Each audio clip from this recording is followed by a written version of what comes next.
इमरान खान एबटाबाद में कहते हैं कि जितने मर्जी कंटेनर खड़े कर दें 20 लाख लोग इस्लामाबाद आएंगे। चेयरमैन तहरीक इंसाफ इमरान खान का कहना है, हमारे मुखालिफ कहते हैं कि गर्मी ज्यादा हो गई, लोग नहीं निकलेंगे। 20 तारीख के बाद इस्लामाबाद कॉल दूंगा, जितने मर्जी कंटेनर खड़े कर दें 20 लाख लोग आएंगे। एबटाबाद में जलसे से खिताब करते हुए इमरान खान का कहना था, इनको आपके जुनून का खौफ है, इस्लामाबाद में इंसानों का जुनून आने वाला है। इस्लामाबाद में सिर्फ एक ही आवाज होगी, इम्पोर्टेड हुकूमत नामंजूर। इस तरह की फॉरेन पॉलिसी मानने के लिए तैयार था।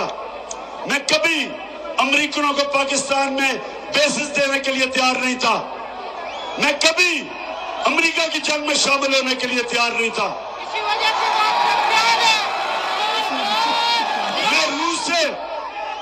अगर मैं रूस गया तो मैं चाहता था, और हमारी बात चल रही थी रूस से, कि 30% कम कीमत पे रूस हमें तेल दे, ताकि मैं अपने लोगों के लिए पेट्रोल और फजल रहमान को सस्ता करूं।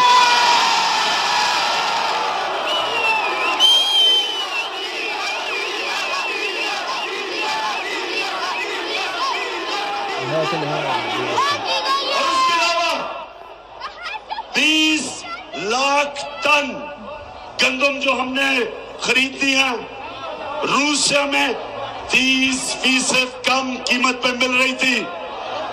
तो मेरा मकसद तो मेरी कौम है।